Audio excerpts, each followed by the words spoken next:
And with that, let's get to our next caller, shall we? All right. We have Al calling in from California, wanting to know, is truth really wanted? Is this a challenge, Al? What are you challenging us on this? What do you got? Actually, what happened was I just recently watched a movie, The Man Who Killed Don Quixote. And at the end of the movie, it just reminds me of the whole thing, because the whole thing is about the allegory of the cave. And I mean, you don't need any other movies. they're everywhere, right? The Matrix, all of them. But it just made me think, is truth really wanted? Do you mean by people in general, like just society or human beings, or what? I mean, by any individual by themselves. It's like, you know, I've watched Matt say, you know, I want to know the most truths and something like that. I don't know. Who knows what he really says? But the real thing is, I don't know if that's really true, that everybody really wants to know the most truths. Yes, I can say for myself. I can say, sorry to interrupt. I can say for myself, yes. Yes, I want to know them. I mean, to parrot him, I want to know more true things than false things. But yes, if there is a true proposition about reality, then yes, I want to know that. The reasoning for that is that the more true things that I know, the better that I can comport myself within this universe that I perceive that I am in. So if I want to increase my chances of survival, if I want to increase my chances of health and happiness, knowing true things, knowing the difference between what is true and what is false is very, very important. If I can comport myself in a rational manner, then I improve pretty much everything about myself. I can make rational, more informed decisions about everything that I do. So yes, knowing true things is paramount. At least I can speak for myself, is paramount to me. But see, now I'm going to play devil's advocate, because philosopher Alvin Plantinga points out that was that a bullshit sneeze? Was that what's happening here?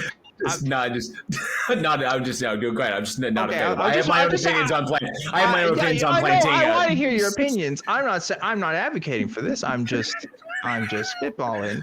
That, look, we don't actually need truth in order to survive, right? If there's a lion in a bush, right, and the bush rumbles, we don't need to see the lion to necessarily, know that there's something there. If we see the grass rustle, we're gonna run away, right? We don't know if the lion is actually there in the grass, right? So he uses this analogy to kind of say, well, look, truth isn't actually contingent on our survival. It's just that we can have corollary mechanisms basically in our evolutionary history that can cause us to survive better, that don't actually reflect reality, that just act as a means of our self-propagation rather. And so I think it's an interesting critique, but obviously you have some thoughts. I'm not a fan. Okay, number one, I'm not a fan of Plantinga, and I've never been a fan of his, predominantly because of his response to the logical problem of evil. He just wanted to redefine terms in order to try and fit his God through that keyhole. It was very, very intellectually dishonest. But in his response to that, in regards to truth, yes, it's true that we do observe that evolution does not have like a specific version of an end game in mind. So it's not like trying to create specific entities. That entities evolve in response to their environments, to put it very, very simply. But evolution in a way does truth track. And the way it does that is by producing organisms that have the ability to function within their environments by recognizing the things by recognizing the reality for or what's around them for what it is. Individuals that can recognize how far things are away from them. They can recognize not to step off that cliff, not to do certain things. Yes, type 1 and type 2 errors do play into it, and those aren't necessarily true. These are just, like our ability to infer things, but it does to a degree truth track, because if you absolutely, as an organism, were unable to discern truth through your senses to any degree, you would not survive long on this planet, especially 100,000, 150,000, 200,000 years ago. Our species wouldn't be able to do that. Okay, telling where things are, understanding the relationships between things, the true relationships between things. How far is it to the next water hole? If I go after this animal, will I be too far to make it back to the water hole in time? So I don't die of dehydration. Understanding these truths is important, and our senses allow us to do that to a degree. So yes, evolution in a way does truth track, and the problem is Plantinga has a personal issue with evolution in and of itself and what is entailed from that, because he finds it to be like, incompatible with his God concept, and so he will like reduce it as much as possible to try and get it out of the equation, and he simply can't do it. I don't like his intellectual dishonesty. That's just me. Take that, Alvin Plantinga. Yeah, shutting it down. No, I agree with you. Absolutely. I mean, yeah, I'm just, again, playing devil's advocate here. But yeah, I think it's an interesting, at least, sort of thought to bring up, because I have met people who have undergone psychosis. I've met people who don't have the same view of reality than I do. And like, human beings are built for all kinds of psychological situations. And there's a lot of people that just live their life and don't need to necessarily know the truth about, well, the things I care about, at least, right? So, there is something to be said about that, I think. There is something to be said about people who just kind of don't care, who are more interested in getting advancement at their job than they are about the way the world works. Or not saying that that's not a thing that people shouldn't be interested in, but there's something about people that aren't curious about the world. I'll tell you this story. There's a guy at my work. We try to play this game about like Wikipedia. You know the game where it's like, oh, you jump on a random article and you try to get to another article on Wikipedia in like the shortest amount of clicks. Okay. The guy two guys at my work did not know how to use Wikipedia. They like just never went there, never been there. And they're like, not that, 10, 20 years older than me, right? Where it's like, you're on the internet. Like, we work at a job where it involves computers and stuff. It's like, I can't fathom, just like never going to Wikipedia. Like, how could you never, ever be curious about something? And I was trying to judge him in that moment, but it's just like, there are some people that just aren't curious about these kinds of things. And I have to remember that, I don't know. It's not a shameful thing, but it does make me wonder. It does make me wonder, right? So I don't know. That's a lot of thoughts from us, Al. What do you think? Well, first of all, I think you took me down a ride I wasn't going on, but that's okay. I'll further the discussion. I think that I had actually had a correspondence with you, but you didn't respond. But it was about factual belief. See, when you have a factual belief, then you believe things, and then your beliefs can change because facts change. And every time facts change, you have a new belief. But when you have truth, you don't change your belief because you only change your vision of truth. So the question is not really true truth. It's just truth as a common person uses it. It's not factual belief. It's true belief. It's because I have fact-based beliefs. So when I come up against facts, I have to change my beliefs. But truth is different. And we always use, the matrix, like take the pill and you'll know the truth. It's like an adventure. That's always the go-to for the, simulation to the allegory of the cave. But if you think about it, another pop culture thing is like Total Recall. I don't know if you're familiar with that as well. Yep. I know you've probably seen it. But in Total Recall, he meets himself and he says, "Hey, you got to come back." And then he says, "I'm not coming back," because he'd rather live in a simulation because that's what comforts him. So it's like this, Dan. You told me to call you. Your 7 years is up, and now I'm checking on you. I know you don't know what's going on, but you're in a simulation. I need to take you back. Do you want to go, or do you want to stay in your simulation right now? Okay, Al, you really scared me for a second. You were doing a bit there. I thought you were like somebody I knew in real life and was like, "Oh, I'm here to take you back." Like, "Oh, Jesus." Okay, that got real weird for a second. I was not comfortable, but I get what you're saying. Yeah, I mean, I don't know, man. You, when you're thinking of the Matrix, you're like, "Oh, there's an adventure. I don't know what there is." But now you're like, "Do I really want to give up my family? Do I really want? I have a child. I have these people. I have." No, and see, actually, Al, this is where I kind of agree with you because, like, I don't think everybody wants obviously not everybody wants the truth, but okay, here's a hot take. Does everybody need the truth? Okay, because there are some truths that might be too much or too hard for people to bear. Maybe it is easier or better for people to live their life in ignorance of certain things. I'll give you an example. If you have a family member that died in a gruesome death, do you need to read the autopsy report on exactly how somebody died? Is that going to make your life better? Is that going to give you a peace? Yeah, that's a kind of truth, right? But would I tell a victim of violence like that, or someone who knows a victim of violence, hey, you need to know this information?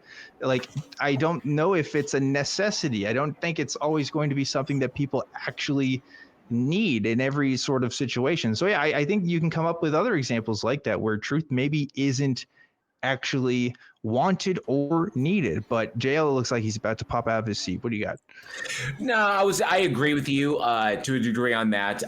It really comes down to the individual, and I'm never going to be one to indicate, like what I'm very much an advocate for, like, for knowing the truth. You brought up the kind of macabre example of reading the autopsy report. I did after my father passed away, because I'm pathological to the degree that I want to know, because for me, and with my kind of like my personal paradigm, the more I know, the less the unknown controls me.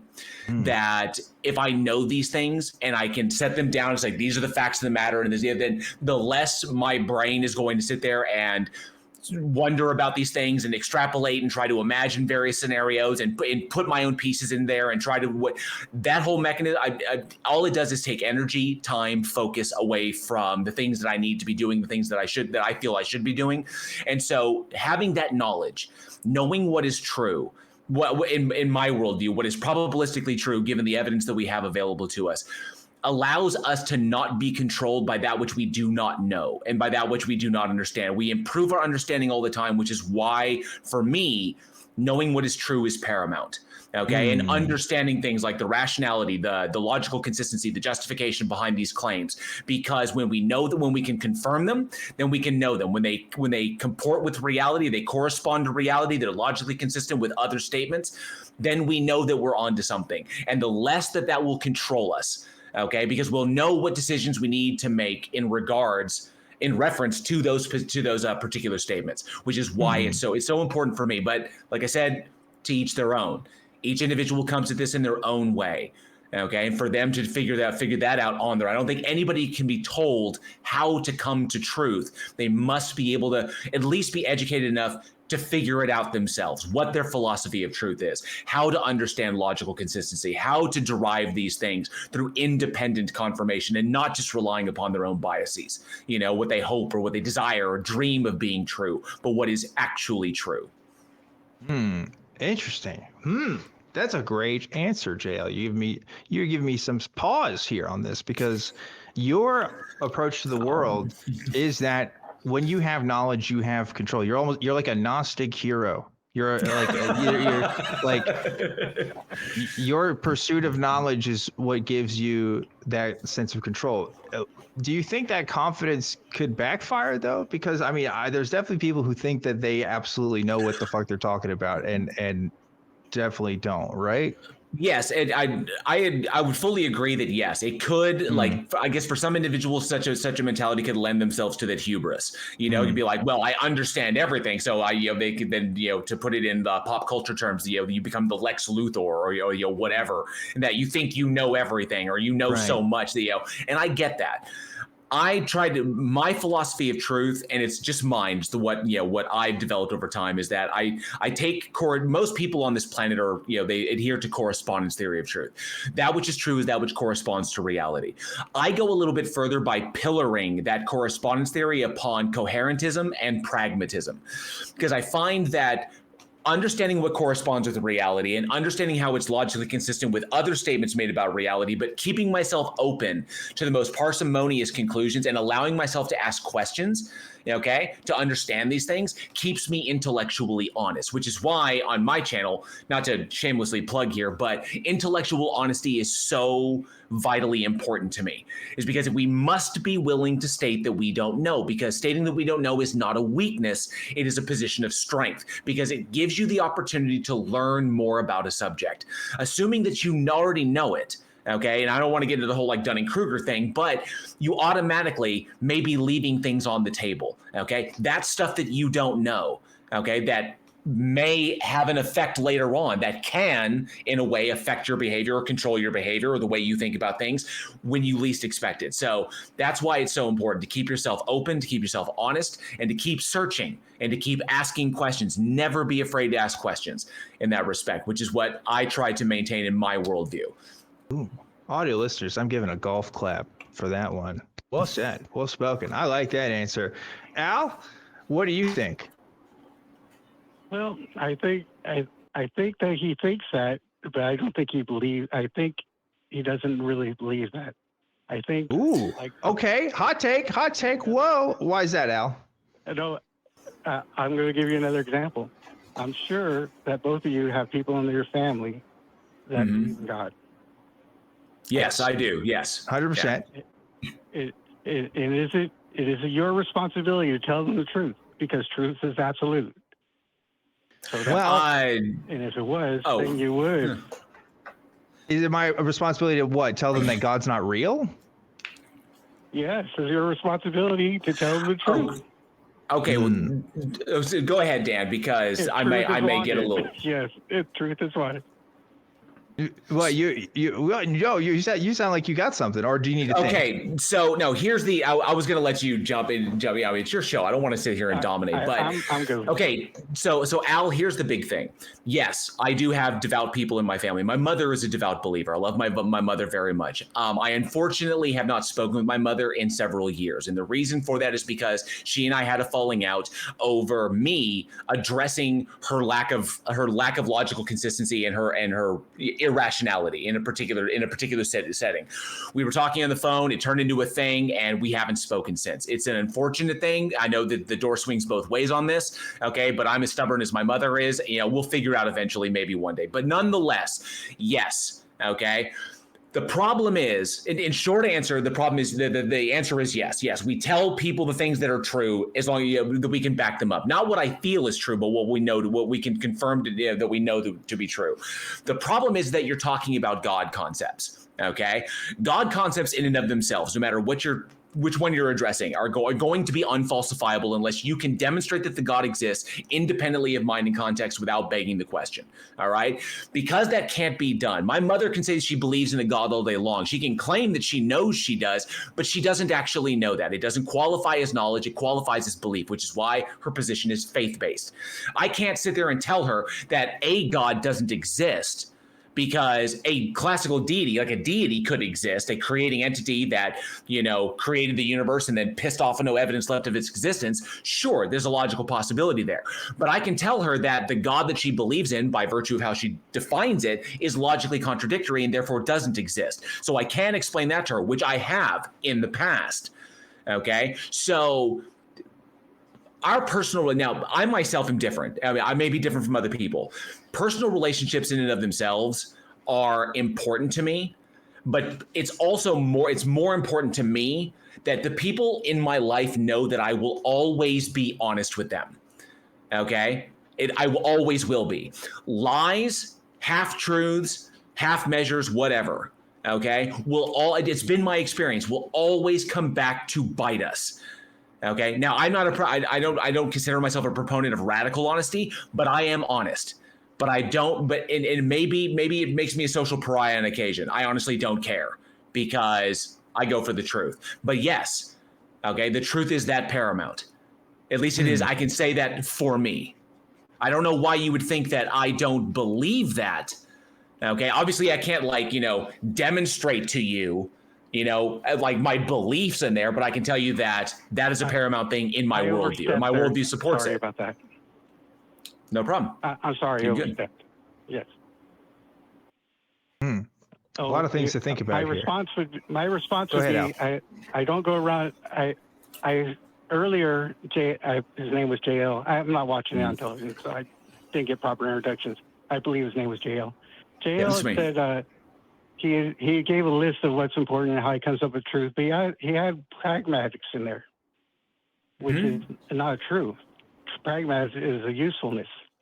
Right. No, those three things, the three things Al, the three things I mentioned, correspondence, coherentism, and pragmatism, neither one of those alone will get you to the truth.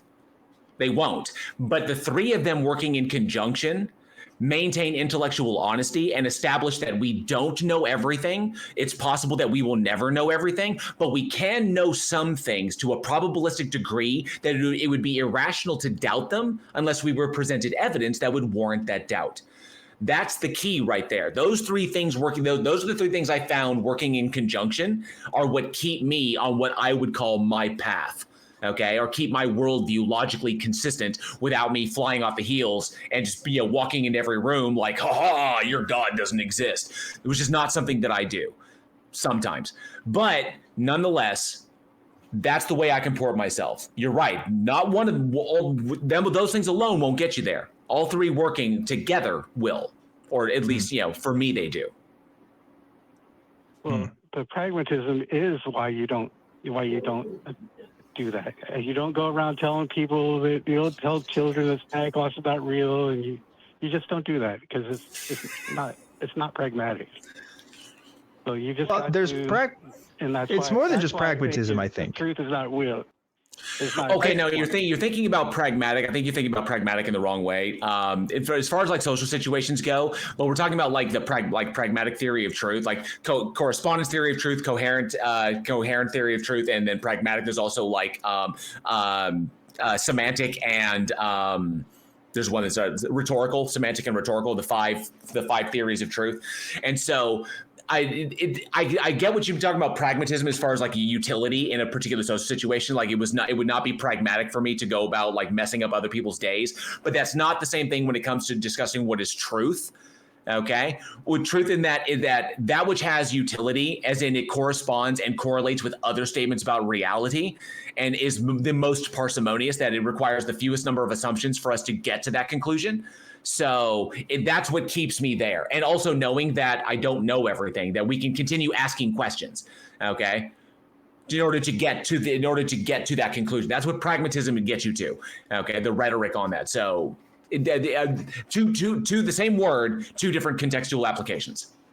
Yeah. Yeah. And I want to bring up something too. I'm not familiar with.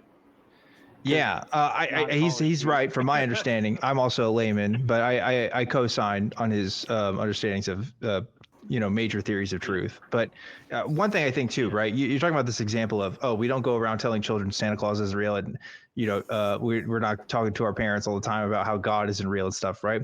Because I say this all the time on this show. You can be right and you can be convincing, but those are two different things, right? So like psychology plays a part in this. If everybody in the world was like JL, this show wouldn't exist. We wouldn't need it. Everybody would be doing just fine in the truth department. Okay. But everybody in the world is not like JL. We have varying personalities of all kinds, and background experiences are going to be a big part of why you understand certain truth. Your ethnography in general, right? Like there's going to be cultural ideas that affect you in ways that are going to be imperceptible to us as well.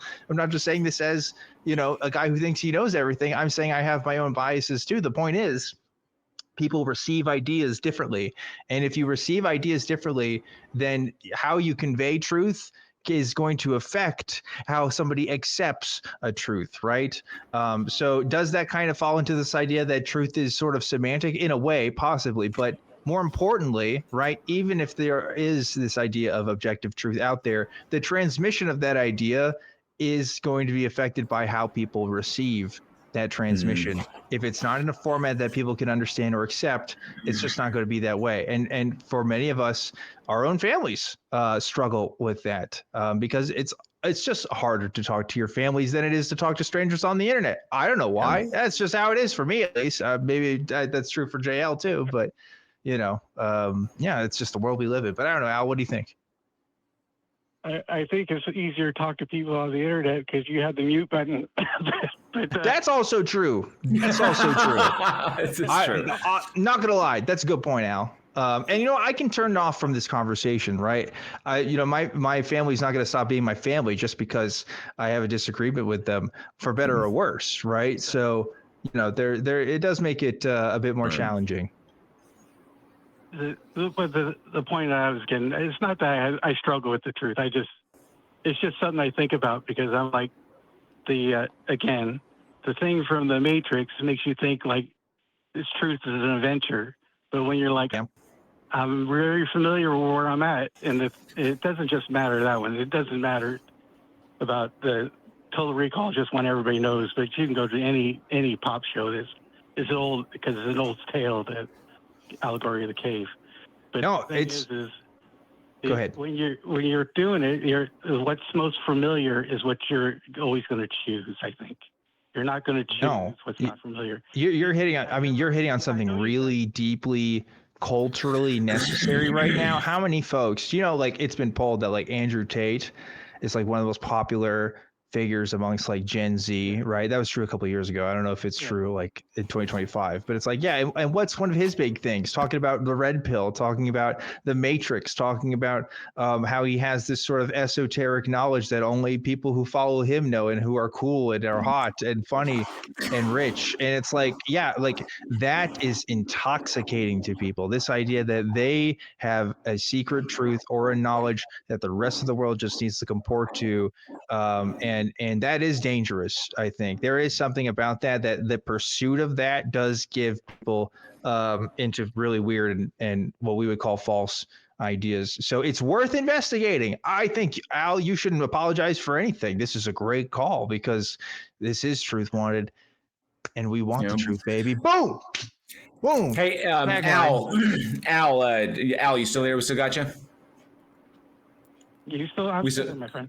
Okay, yeah, something that I mentioned earlier when I talked about parsimony. I'm not sure how familiar you are with philosophical razors, but when I talk about parsimony, I'm talking about Occam's razor, which is not multiplying your entities unnecessarily, which basically translates to not making any more assumptions than is needed. Okay. So that's one. Another philosophical razor that I would like to hand you. Are you familiar with Alders Razor at all? I'm not yet. You tell it to me. Okay, so Alders Razor is a philosophical razor. It's one of the principles of parsimony in that respect. It's also called Newton's flaming laser sword, you know, for those who are internet savvy, but it's one of my favorites. And it basically states that if a position or a conclusion cannot be determined via experimentation or observation, then it is not worthy of debate. So the idea that unfalsifiable conceptualizations about the world or about reality that can neither be determined, that even if they were true, could never be determined to be true, or at least to our current understanding, we could not figure that out. Like, for example, if you were a Boltzmann brain, a brain in a jar, if say that were the truth, by what mechanism would you be able to determine that was true? There currently isn't one. So right now, that proposition that you could be being logically possible, but that proposition we can't determine it. We can't determine it's true or false. But the reality is there's still an experience being had, a la Descartes. Okay, Rene Descartes in that respect. So we can confirm the experience, but the other thing, the superfluous thing is, but you could be a brain in a vat, or you could just be whatever. But you can't. We can't currently determine that. So why would we debate it? Why would we allow ourselves to fall into that rabbit hole? I know for some people it's fun to kind of like as far as thought experimentation goes, but when it becomes consuming to the point that we begin to question the most basic things, I feel it can become problematic. So recognizing that there are certain propositions about reality that don't really warrant extreme heavy discussion like that. It's helped it. I give you that. I wanted to inform you about that because it's something that in my kind of philosophical endeavors has helped to keep me sane, because the deeper you go down the philosophy rabbit hole, it can get really, really funky. You know, there's a lot of wild opinions out there. The vast majority of philosophical positions people just hold because they just confirm what they intuit about reality, not because they know what's true. So I find that stick with the basics and recognize that there are some concepts that, while they may be entertaining in the short run, they just don't warrant debate. extensive debate to that degree. So Alders Razor, something that I apply in my life quite a bit. There you go. With that, you're done with the conversation, or no. I'm just saying that when reflecting was just a metaphor for real life. No, I get it. It's just that when one thing I always recommend that people should be able to do is reflect upon their own worldviews. Okay, not just one particular facet of their worldview, but their worldviews in their entirety. So when you do that, look at the things that you hold to as being true, the things that you believe are true, the things that you know that are true. And look at the propositions that you don't know are true, that you want to be true, and then really apply these things. Understand like where you're making assumptions you don't need to. Understand where you are debating things or trying to dive into things that are completely indeterminate. These are important things to do when you are assessing your own worldview, which I think everybody should be doing all the time. So it's just a handy tool that helped me that I think could help you.